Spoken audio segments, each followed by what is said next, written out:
নমস্কার বন্ধুরা, আমি রূপম।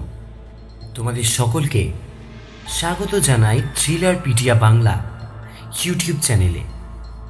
আজ তোমাদের জন্য হেমেন্দ্র কুমার রায়ের লেখা একটি ভৌতিক কাহিনী, মরার মৃত্যু।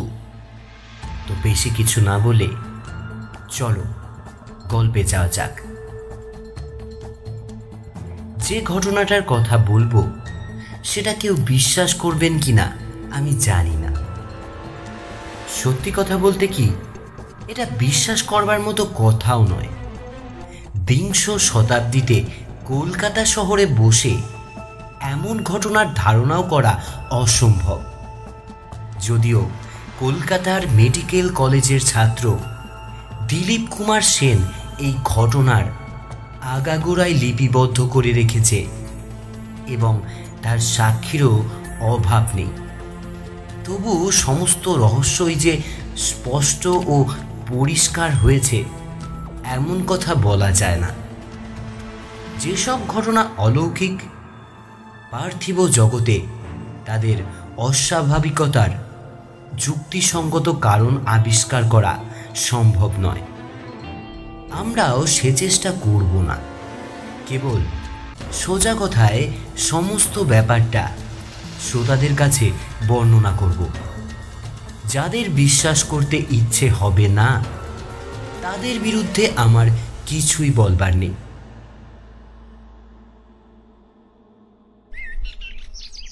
দিলীপ আজ 4 বছর কলকাতার মেডিকেল কলেজের ছাত্রজীবন যাপন করছে। সে নির্জনতা ভালোবাসত বলে টালিগঞ্জের এমন এক জায়গায় বাসা নিয়েছিল যেখানে লোকালয় কম, মাঠ ময়দান ও গাছপালাই বেশি। টালিগঞ্জ ট্রাম ডিপোর পিছন দিয়ে যে সুদীর্ঘ রাস্তাটি সোজা গড়িয়াহাটার দিকে অগ্রসর হয়ে গেছে, দিলীপের বাসাবাড়িটি ছিল তারই এক ধারে। তার পরবার ঘরে বসে চারিদিকে তাকালে দেখা যায় কেবল সুনীল আকাশ, সবুজ মাঠ আর দূরে ও কাছে বন জঙ্গলের জীবন্ত ছবি। কোথাও কোনো গোলমাল নেই, মাঝে মাঝে কেবল দ্রুতগামী মোটরের কর্কশ চিৎকার আশপাশের মৌনব্রত ভাঙবার অল্প স্বল্প চেষ্টা করে। কিন্তু বাসাবাড়িতে দিলীপ খালি একলাই থাকতো না। একতলাটি ছিল দিলীপের এবং দোতলায় বাস করত ভৈরবচন্দ্র চৌধুরী নামে আর এক যুবক। তার সঙ্গে এখনও দিলীপের ভালো করে পরিচয় হয়নি, কারণ ভৈরব অল্পদিনই এই বাসায় এসে উঠেছে। একদিন সকালে কতকগুলো মরার হাড় ও মোটা মোটা ডাক্তারি কেতাবের মাঝখানে বসে দিলীপ নিজের মনেই পড়াশোনা করছে। এমন সময় তার 2 বন্ধু প্রতাপ ও অবনী এসে হাজির। এদেরও দুজনের বাড়ি ছিল টালিগঞ্জে এবং তারা প্রায়ই দিলীপের সঙ্গে গল্প করতে আসত। বই থেকে মুখ তুলে দিলীপ শুধল, কি হে, সকালবেলায় কি মনে করে? প্রতাপ একখানা চেয়ারের উপর বসে পড়ে বলল, আমি এসেছি তোমার সঙ্গে গল্প করতে, আর অবনী এসেছে তার হবু ভগ্নিপতির সঙ্গে দেখা করতে। দিলীপ একটু আশ্চর্য হয়ে বলল, আমার বাড়িতে অবনীর হবু ভগ্নিপতি? তার মানে? তোমার বাসায় যে ভৈরবচন্দ্রের আবির্ভাব হয়েছে তারই সঙ্গে অবনীর বোনের বিয়ের কথা হচ্ছে যে। বটে, তা তো আমি জানতুম না। ভৈরববাবু তাহলে একটি ভালো পাত্র, বিয়ের বাজারে তার দাম আছে। অবনী হাসতে হাসতে বলল, ঘটকরা তো তাই বলছে, কিন্তু প্রতাপ তা স্বীকার করে না। কেন? প্রতাপ বললে, ভৈরবকে আমি কিছু কিছু চিনি, তার নাম বা স্বভাব কিছুই মিষ্টি নয়। দিলীপ বললে, ভৈরববাবুর কথা আমিও কিছুই জানি না, কিন্তু তার সঙ্গে তোমার আপত্তির কারণ কি? ভৈরব হচ্ছে ভবঘুরে, তার বয়স 30-এর বেশি নয়, কিন্তু এই বয়সেই সে মিশর, আরব, পারস্য, চীন আর জাপান প্রভৃতি দেশ ঘুরে এসেছে। দেশ ভ্রমণ কি দোষের বিষয়? না, লোকে নানান উদ্দেশ্যে দেশ ভ্রমণ করে, কিন্তু ভৈরব যে কিসের খোঁজে দেশে দেশে ঘুরে বেড়ায় তা শিবের বাবাও জানে না। তার দেশভ্রমের উদ্দেশ্য অত্যন্ত সন্দেহজনক। সে যে দেশে গিয়েছে সেখান থেকেই নানান সব সেকেলে জিনিস সংগ্রহ করে এনেছে। তার মতন একেলে ছেলে অত সেকেলে জিনিস সংগ্রহ করার ঝোঁক কেন, তারও খবর কেউ রাখে না। এসব রহস্য আমি পছন্দ করি না। দিলীপ সকৌতুকে হেসে উঠে বলল, তুমি দেখছি অকারণেই ভৈরববাবুর উপর খাপ্পা হয়েছ। ভৈরববাবুর সেকেলের জিনিস সংগ্রহ করার বাতিক থাকতে পারে, কিন্তু তার মধ্যে আমি তো কিছু অন্যায় দেখছি না। প্রতাপ বলল, তাহলে তার স্বভাবের একটা পরিচয় দি শোনো। নন্দলালকে তুমি চেনো তো? সেও মেডিকেল কলেজে পড়ে। এই পরশুদিনই নন্দলালের সঙ্গে ভৈরবের রীতিমতো একটা ঠোকাঠুকি হয়ে গেছে। কীরকম কীরকম? তোমার মনে আছে বোধহয়, পরশু সকালে কীরকম বর্ষা নেমেছিল। সেই সময় টালিগঞ্জের একটা খুব সরু গলির ভিতর দিয়ে ভৈরব কোথায় যাচ্ছিল।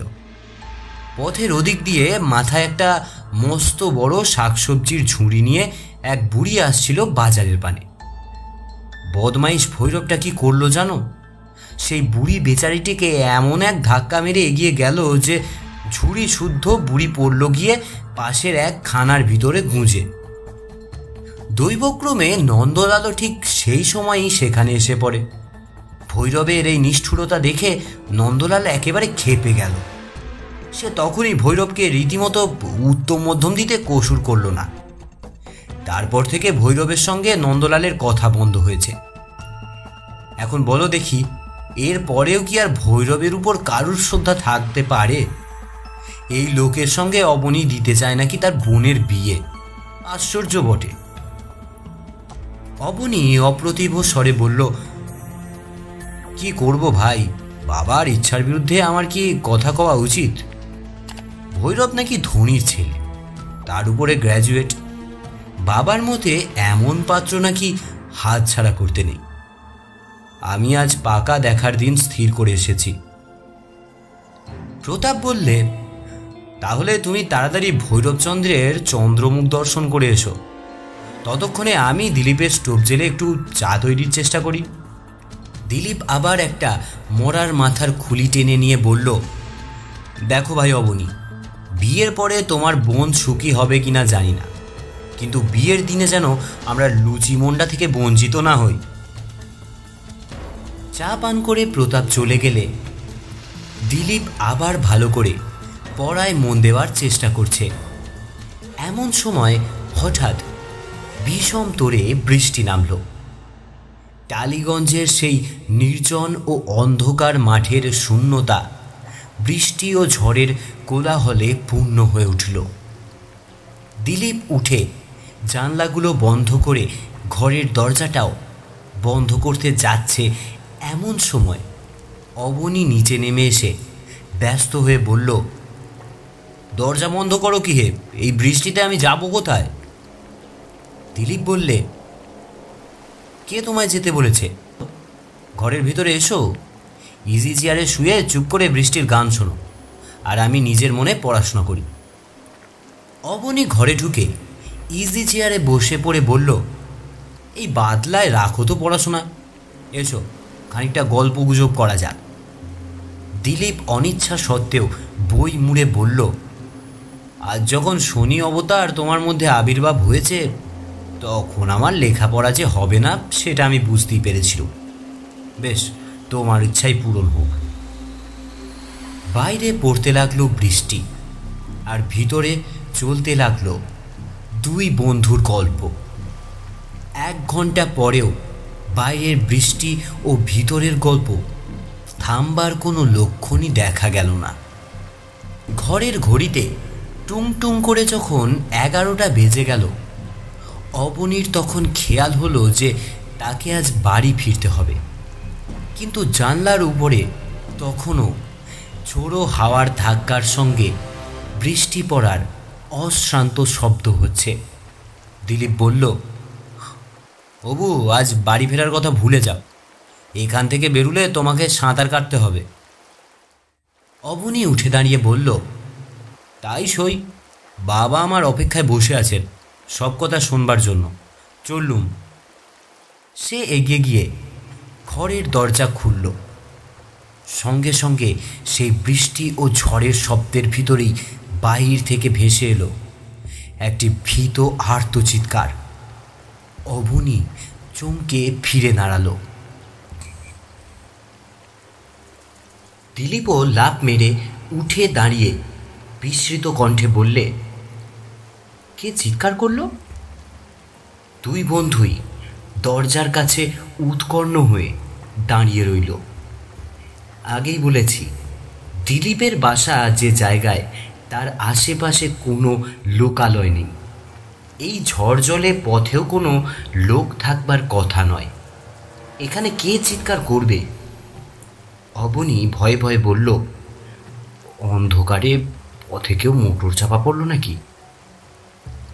দিলীপ ঘাড় নেড়ে বলল, পাগল, পথ এখন জলের তলায়, সেখানে মোটর চালাবার সব কারোর হবে না। আবার শোনা গেল কেউ যেন দারুণ আতঙ্কে প্রায় অবরুদ্ধ স্বরে নিজের ইচ্ছার বিরুদ্ধেই আর্তনাদের পর আর্তনাদ করছে। এবার বেশ বোঝা গেল শব্দটা আসছে দিলীপের বাসার উপরতলা থেকে। অবনী কম্পিত স্বরে বলল, এ যে ভৈরববাবুর গলা, তিনি তো ঘরে একলা আছেন, কি দেখে তিনি ভয় পেয়েছেন? দিলীপ কয়েক পদ অগ্রসর হয়ে বলল, সেটা জানতে হলে আমাদেরও উপরে যেতে হয়। অবনী বলল, তাহলে আমি উপরে যাই, তুমি এখানেই দাঁড়াও। ভৈরববাবু তার ঘরে বাইরের লোক আসা পছন্দ করেন না। পছন্দ করেন না কেন? তার ঘরের সাজসজ্জা অদ্ভুত। বাইরের লোক সেসব দেখলে কেবল অবাকই হবে না, ভয়ও পেতে পারে, তাকে পাগলও ভাবতে পারে। বলেই অবনী দ্রুত পদে সিঁড়ি দিয়ে উঠে গেল। দিলীপ সেইখানেই চুপ করে দাঁড়িয়ে বিস্মিত মনে অবনীর কথাগুলো ভাবতে ভাবতে শুনতে লাগল ভৈরবের বদ্ধ কণ্ঠের অস্ফুট কাতরানি। তারপরেই শোনা গেল উপর থেকে অবনীর ব্যস্ত কণ্ঠস্বর, দিলীপ, দিলীপ, শিগগিরই শিগগিরই উপরে এসো, ভৈরববাবু মোড়ো মোড়ো হয়েছেন। দিলীপ ৩-৪ লাফে দোতলার সিঁড়িগুলো পার হয়ে ভৈরবের ঘরের সম্মুখে গিয়ে দাঁড়ালো। খোলা দরজা দিয়ে উজ্জ্বল বিদ্যুৎ আলোকে ঘরের ভিতরটা স্পষ্টরূপে তার চোখের সামনে ভেসে উঠল। ঘর দেখে সত্যি সত্যি তার চক্ষু স্থির হয়ে গেল। এমন দৃশ্য সে জীবনে আর কখনো দেখেনি। পণ্ডিতরা প্রাচীন মিশরের মাটি খুঁড়ে অতীতের সমাধি মন্দির প্রভৃত থেকে যেসব অদ্ভুত মূর্তি আবিষ্কার করেছেন, দিলীপ অনেক কেতাবে তাদের অসংখ্য ছবি দেখেছে। ঘরের দেওয়ালের সামনে দাঁড় করানো রয়েছে সেই রকম কয়েকগুলো ছোট বড় কাঠের মূর্তি। মূর্তিগুলোর চেহারা মানুষের মতোই, কিন্তু তাদের কারুর মাথা ষাঁড়ের মতো, কারুর মাথা সারস পাখির মতো, কারুর বা বিড়াল কি পেঁচার মতো। এরাই ছিল প্রাচীন মিশরের দেবদেবী। ঘরের কড়িকাঠ থেকে ঝুলছে একটা কুমিরের মৃতদেহ। দিলীপ জানত কুমিরও ছিল প্রাচীন মিশরীয়দের কাছে দেবতা স্থানীয়। ঘরের মাঝখানে একটা বড় টেবিলের উপরে প্রাচীন মিশরের একটা কফিন বা মমির বাক্স, তার ডালা খোলা, এবং তারই ভিতরে দাঁড়িয়ে রয়েছে একটা মিশরীয় মমি বা মানুষের সুরক্ষিত মৃতদেহ। কলকাতার জাদুঘরে দিলীপ একটা মমি দেখেছিল। সেটা হচ্ছে কয়েক হাজার বছর আগেকার একটা মিশরীয় নারীর মৃতদেহ। সে মরাটার দেহ কলকাতার স্যাঁতস্যাঁতে আবহাওয়ায় এসে শীঘ্রই জীর্ণ হয়ে পড়েছে। তাই আগে সেটা দাঁড় করানো ছিল বটে, কিন্তু এখন তাকে শুইয়ে রাখতে হয়েছে। জাদুঘরের ওই মমিটা হচ্ছে স্ত্রীলোকের মৃতদেহ। তার দেহের নানান জায়গা খসে পড়েছে, কিন্তু আজ সে চোখের সামনে প্রাচীন মানুষের যে সুরক্ষিত দেহটা দেখল, এটা পুরুষের দেহ, আর এমন পূর্ণাঙ্গ ও জীবন্তের মতো দেখতে যে তাকে মৃতদেহ বলে কল্পনা করাও অসম্ভব। যদিও হাজার হাজার বছরের মহিমায় তার গায়ের রং অস্বাভাবিক রূপে কালো হয়ে গিয়েছে, তার সমস্ত শরীর রীতিমতো অস্থি চর্মসার হয়ে গিয়েছে, তবু তার শুকনো বীভৎস মুখের দিকে তাকালে মন এক অপার্থিব ভয়ে পরিপূর্ণ হয়ে যায়। মমিটার ঠিক পায়ের তলাতেই ঘরের মেঝের উপরে লম্বা হয়ে পড়ে রয়েছে ভৈরবচন্দ্রের দেহ, এবং তার হাতে রয়েছে কোষ্ঠী ঠিকুজির মতো পাকানো একখানা আধখোলা লম্বা কাগজ। দিলীপ বুঝল সেখানা হচ্ছে প্রাচীন মিশরের পাপিরাস পাতার পুঁথি।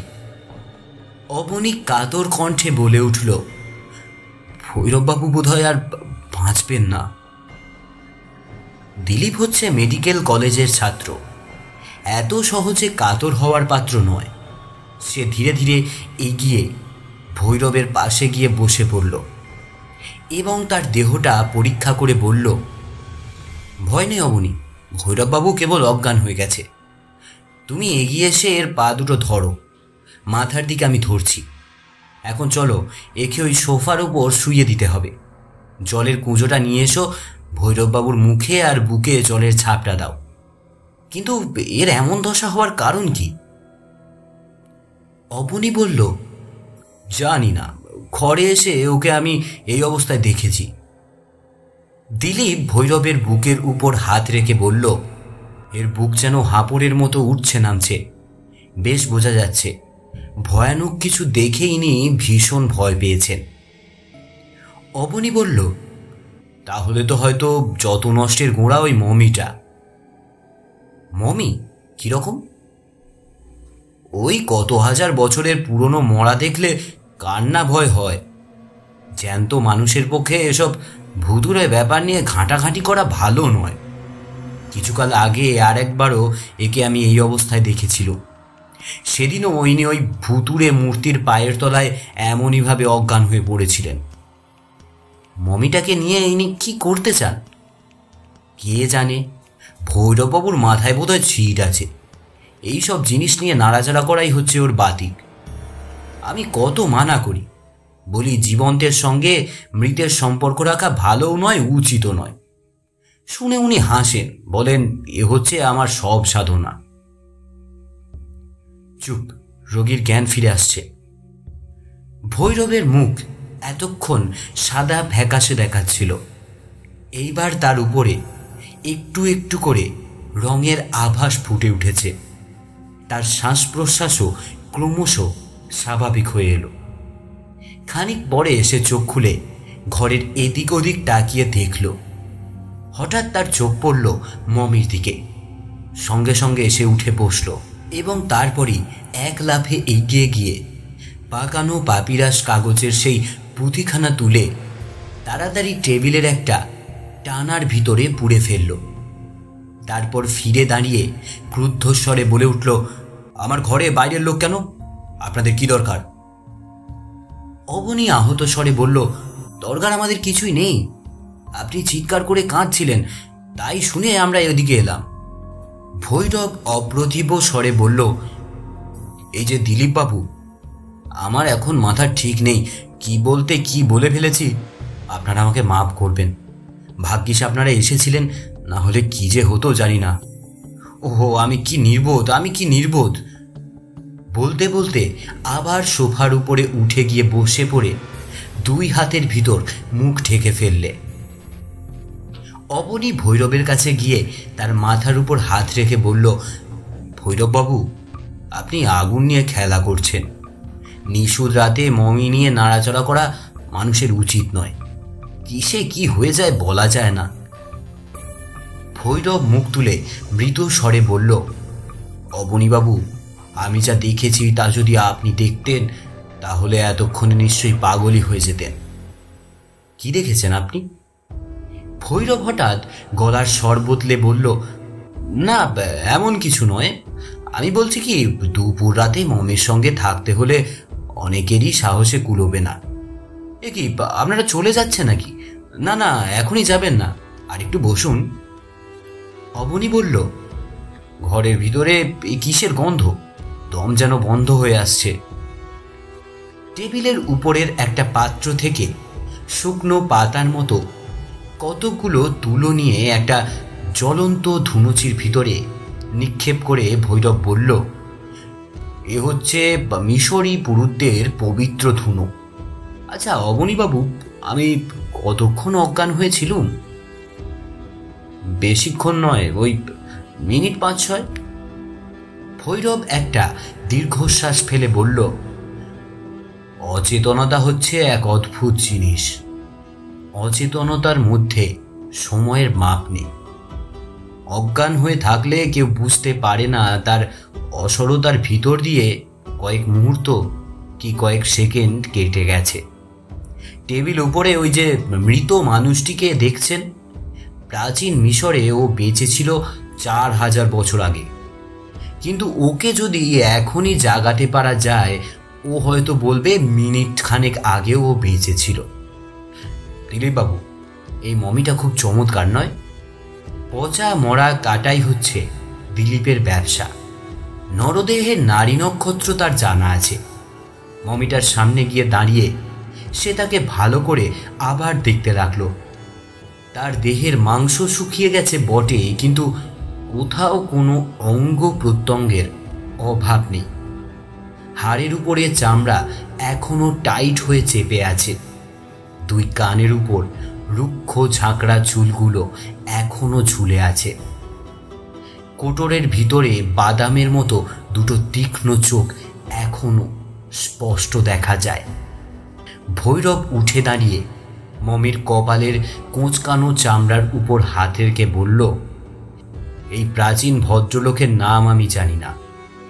একে আমি কিনেছিলুম একটি নিলাম থেকে। দিলীপ বলল, জ্যান্ত অবস্থায় লোকটি বোধহয় খুব জোয়ান ছিল। খালি জোয়ান নয়, অতিকায়। মাথায় এই লোকটি 6 ফুট 7 ইঞ্চি উঁচু। এর হাড়গুলো কিরকম চওড়া দেখুন। এ যদি এখন জ্যান্ত হয়ে ওঠে তাহলে গায়ের জোরে আমরা কেউ এর সঙ্গে যুঝতে পারবো না।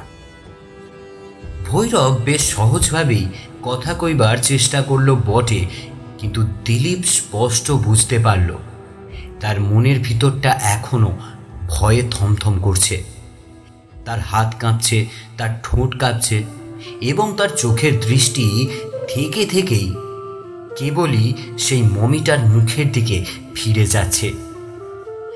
তবু তার ভয়ের ভিতর থেকেও যেন একটা আনন্দের আভাসও ফুটে উঠছে। বিষম বিপদের মধ্যেও সে আবিষ্কার করছে যেন কোনো সফলতার কারণ। দিলীপকে দরজার দিকে অগ্রসর হতে দেখে ভৈরব বলল, আপনি কি এখনই যাবেন? আর একটু থাকবেন না? দিলীপ বললে, আর থাকা অসম্ভব, আমার পড়া এখনো শেষ হয়নি। অবনীবাবু, আপনি? আমি আর থাকতে পারবো না, রাত অনেক হয়েছে। জানালা খুলে বাইরের দিকে তাকিয়ে ভৈরব বলল, আচ্ছা চলুন অবনীবাবু, আপনাকে খানিক এগিয়ে দিয়ে আসি। দিলীপ বুঝল ভৈরব এখন এ ঘরে একলা থাকতে রাজি নয়। কিন্তু কেন? নিজের ঘরে তার ভয় কিসের?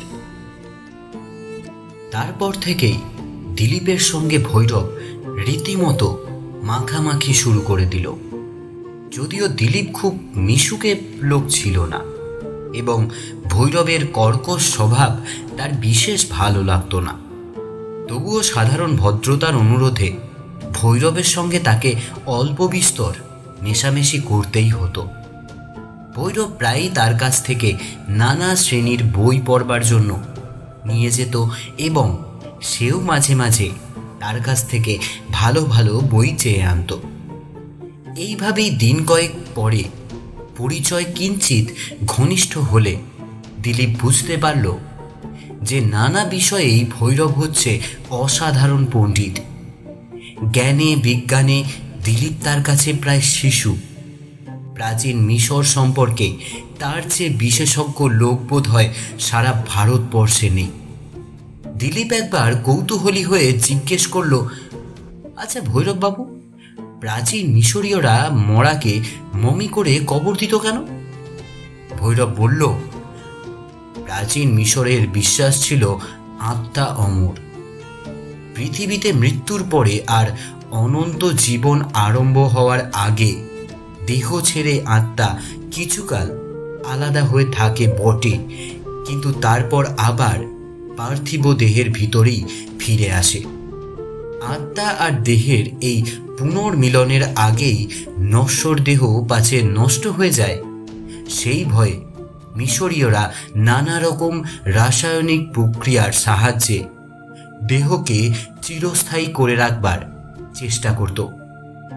তারা দেহকে কফিনে পুড়ে কেবল গোড় দিয়েই নিশ্চিত হতো না, আত্মা যেদিন আবার দেহর ভিতরে ফিরে আসবে তখন তার জীবনযাত্রা নির্বাহের জন্য কবরের ভিতর খাবার দাবার, কাপড় চোপড়, খাট বিছানা, তৈজসপত্র প্রভৃতি যা কিছু দরকার সবই রেখে দিত।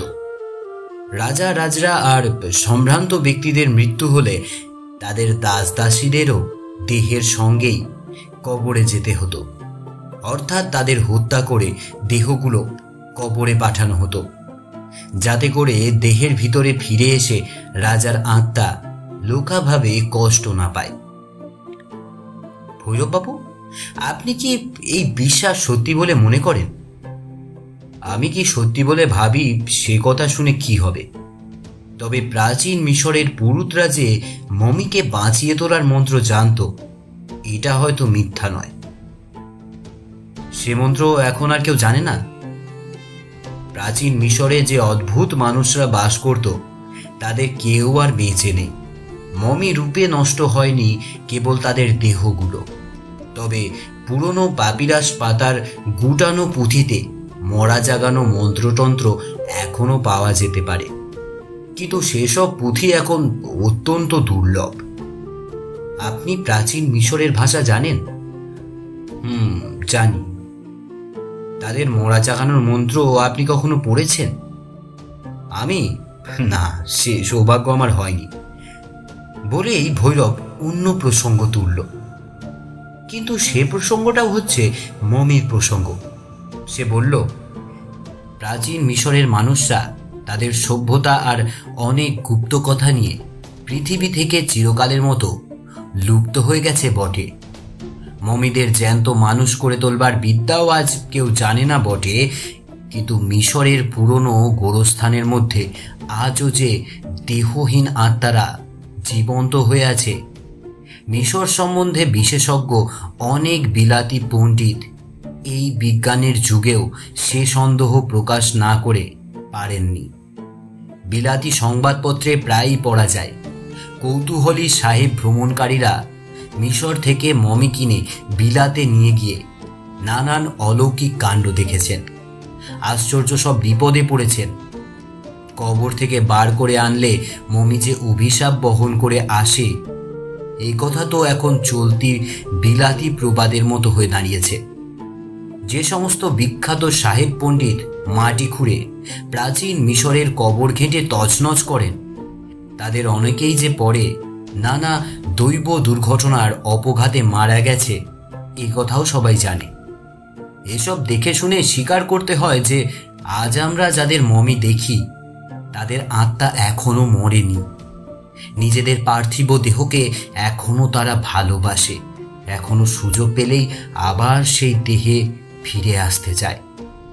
আমরা হিন্দু, আমরাও প্রাচীন জাতি, আর আমরাও আত্মার অমরতায় বিশ্বাস করি। দেহের প্রতি মমতা থাকলে পাছে আত্মা পৃথিবী ছাড়তে চায় না। হয়তো সেই ভয়েই হিন্দুদের শাস্ত্র বিধান দিয়েছে আগুনে পুড়িয়ে মৃতদেহকে একেবারে ধ্বংস করে ফেলতে। সময়ে সময়ে দিলীপের মনে হতো ভৈরবের মধ্যে উন্মাদ রোগের পূর্ব লক্ষণ দেখা দিয়েছে। একদিন কথা কইতে কইতে হঠাৎ সে উচ্ছ্বাসিত কণ্ঠে বলে উঠল, মঙ্গল আর অমঙ্গলকে নিজের অধিকারে আনতে পারা, ওহ সে কি সৌভাগ্য!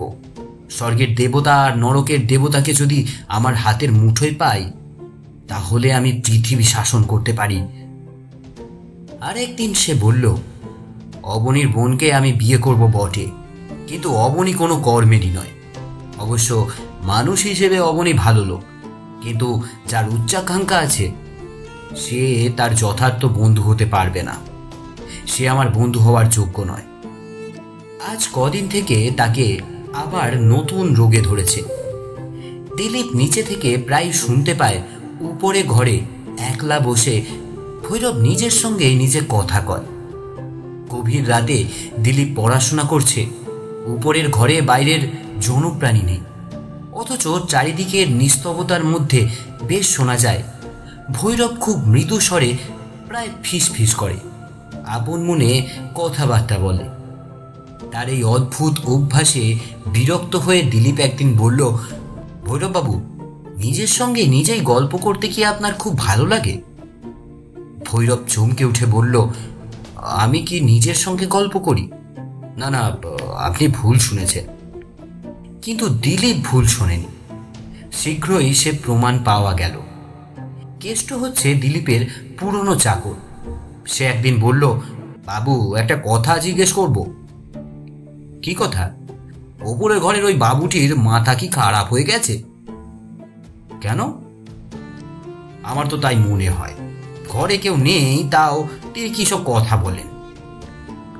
সে কথায় তোমার দরকার কি কেষ্ট? দরকার নেই বটে, কিন্তু এটা কি আশ্চর্য নয়?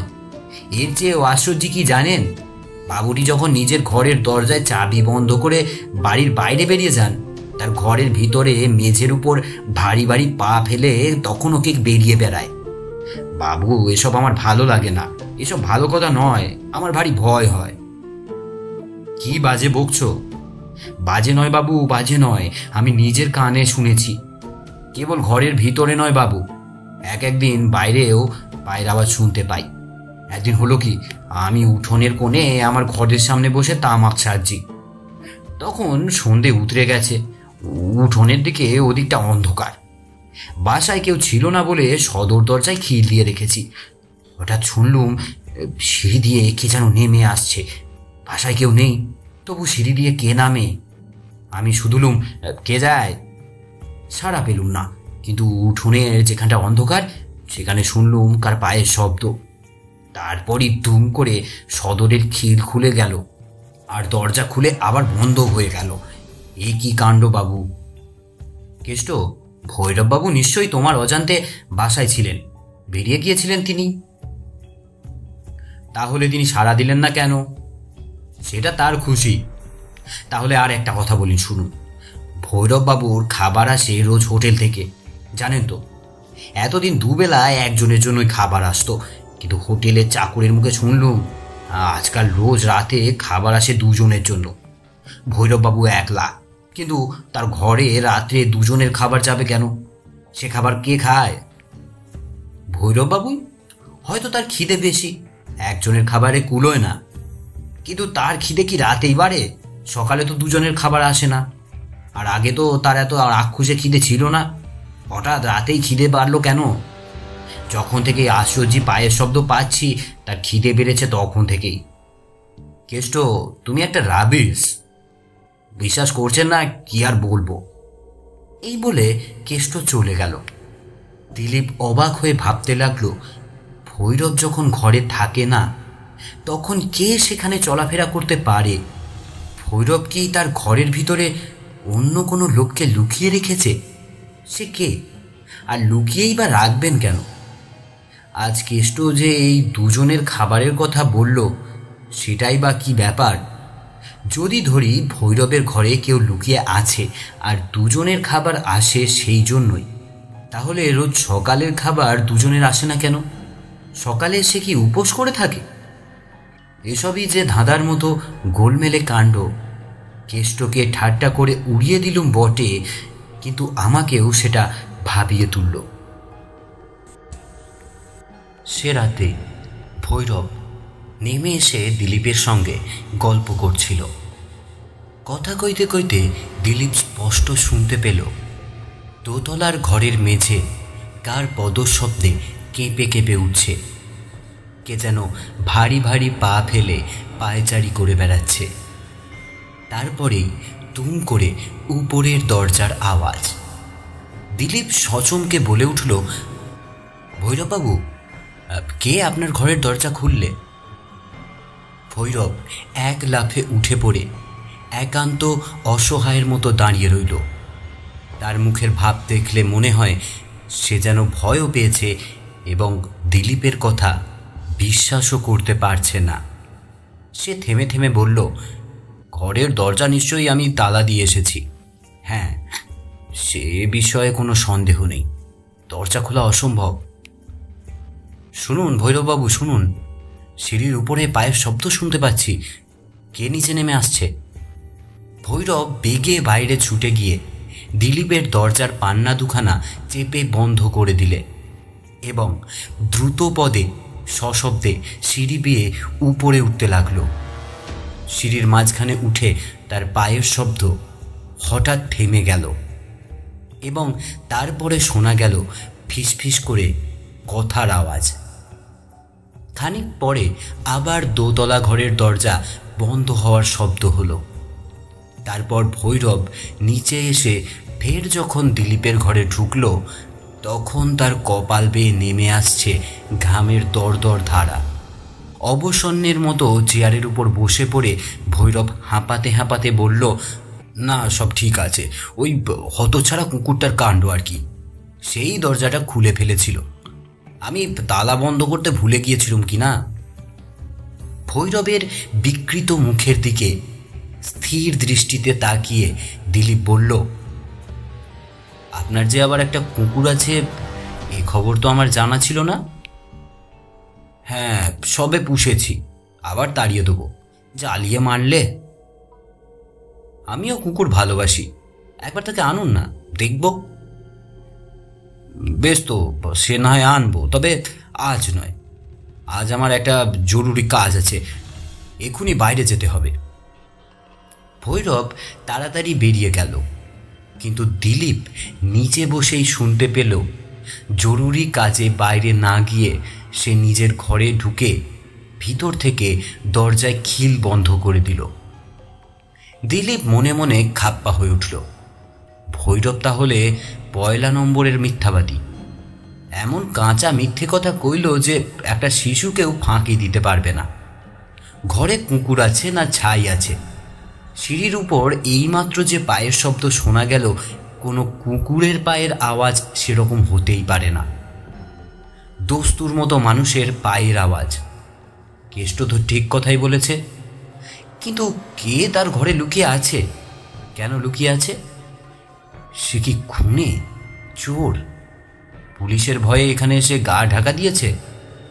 তাই কি ভৈরব মিথ্যা কথা বলল? কিন্তু যে লোক পলাতক আসামিকে নিজের ঘরে লুকিয়ে রাখে, তার সঙ্গে তো আর কোনো সম্পর্ক রাখাই উচিত নয়। শেষটা কি সেও পুলিশ মামলায় জড়িয়ে পড়বে? মনে মনে ভৈরবকে বয়কট করবার প্রতিজ্ঞা করে দিলীপ অ্যানাটমির একখানা মস্ত বই টেনে নিয়ে পড়তে বসল। কিন্তু খানিক পরেই আবার পড়ায় বাধা পড়ল। পায়ের শব্দে মুখ তুলে দেখে ঘরের মধ্যে প্রতাপের আবির্ভাব হয়েছে। তার পাশে বসে পড়ে প্রতাপ বলল, দিলীপ, তুমি একটা আস্ত গ্রন্থকীট, দিনরাত খালি পড়া আর পড়া। এদিকে পরশু আমার ইলিয়াড শিল্ডের খেলা, সে কথা কি তোমার মনে নেই? টিমে কি আমি আছি? নিশ্চয়ই, সিলেকশন হয়ে গেছে আজই। তুমি খেলবে রাইট লাইনে। কাল মাঠে গিয়ে প্র্যাকটিস করে এসো। যাব, কিন্তু আজ বিদায় হও দেখি, আমাকে পড়তে দাও। আর কোনো খবর নেই তো? একটা খবর আছে। তোমাকে সেদিন নন্দলাল আর ভৈরবের ঝগড়ার কথা বলেছিলাম, মনে আছে তো? কাল নন্দলাল বিষম বিপদে পড়েছিল। কি বিপদ? নন্দলাল কাল মাঠের রাস্তা দিয়ে সন্ধ্যার সময়ে বাড়ি ফিরছিল। এমন সময় হঠাৎ কে তাকে আক্রমণ করে। কে আক্রমণ করে সেইটা বলাই তো মুশকিল। নন্দলালের মতে সে মানুষ নয়। অবশ্য তার গলায় নখের আঘাতে যে গভীর ক্ষত হয়েছে, মানুষের নখে সেরকম ক্ষত হওয়া সম্ভব নয়। তবে তবে কি নন্দলালের ঘাড়ে ভূত চেপেছিল? ভূত? কে বলছে তা? ভূত টুত কিছু নয়। আমার বিশ্বাস চিড়িয়াখানা বা কোনো খেলাওয়ালাদের দল থেকে ওরাংওটাং কি শিম্পাঞ্জির মতো কোনো বড় জাতের বানর বাইরে বেরিয়ে পড়েছে। এ কীর্তি তারই। নন্দলাল রোজ ওই পথ দিয়ে ঠিক ওই সময়ই বাড়ি ফেরে। সেখানে পথের উপরেই একটা ঝাঁকড়া বটগাছ অন্ধকার সৃষ্টি করে ঝুঁকে পড়েছে। নন্দলাল যখন তার তলা দিয়ে আসছিল, ঠিক তখনই সেই অজানা জীবটা হঠাৎ তার ঘাড়ের উপরে ঝাঁপিয়ে পড়ে। নন্দলালের বিশ্বাস সে সেই গাছের ডাল থেকেই তার কাঁধের উপর অবতীর্ণ হয়েছিল। পিঠের উপরে পড়ে এই জীবটা 2 হাত দিয়ে তার গলা প্রাণপণে চেপে ধরে।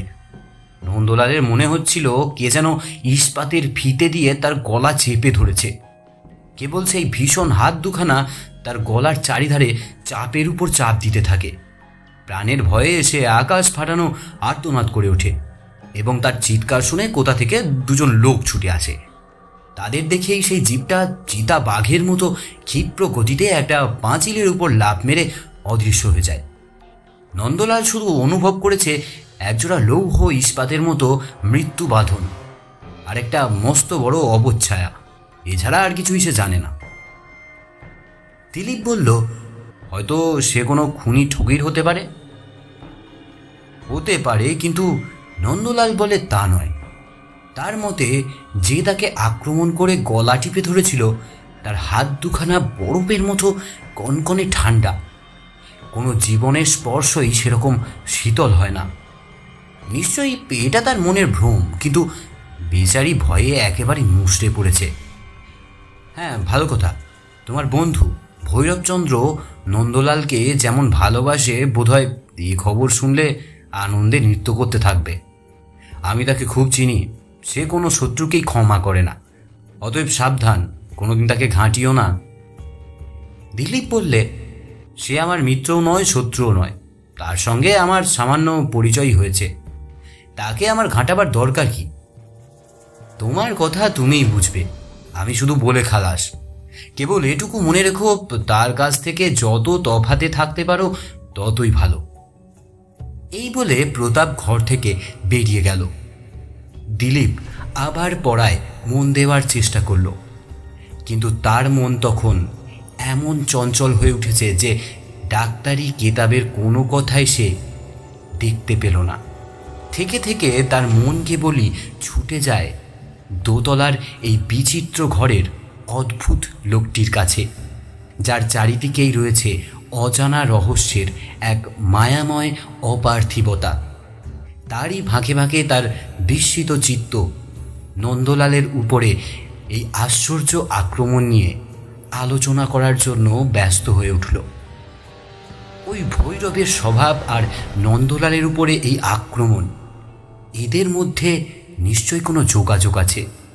কিন্তু কি যে সেই যোগাযোগ, ভাষায় স্পষ্ট করে তা প্রকাশ করা যায় না। দিলীপ তার ডাক্তারি বইখানা একদিকে ছুঁড়ে ফেলে দিয়ে বিরক্ত স্বরে বলে উঠল, চুলো যাক ভৈরব আর তার বিদঘুটে মমি। তার জন্য আজ আমার পড়া হলো না, আর কেবল এই জন্যই তার সঙ্গে ভবিষ্যতে আর কখনো মেলামেশা করব না। নন্দলালের উপরে হামলাটা কে করল? ভৈরবের ঘরে প্রতিদিন যে আরেকজনের পায়ের শব্দ শোনা যাচ্ছে, সেটা আসলে কে? কোনো মানুষ নাকি অন্য কিছু? জানতে হলে আপনাদের শুনতে হবে এই গল্পরই দ্বিতীয় পার্ট, যেটা আসতে চলেছে খুবই শীঘ্রই। দ্বিতীয় পার্টটা যদি শুনতে চাও তোমরা, তাহলে চ্যানেলটিকে সাবস্ক্রাইব করে বেল আইকনটা অল করে দাও, যাতে যখনই আমি ভিডিওটা আপলোড করব তোমরা নোটিফিকেশন পেয়ে যাও। দেখা হচ্ছে পরবর্তী পর্বে। ভালো থাকবেন।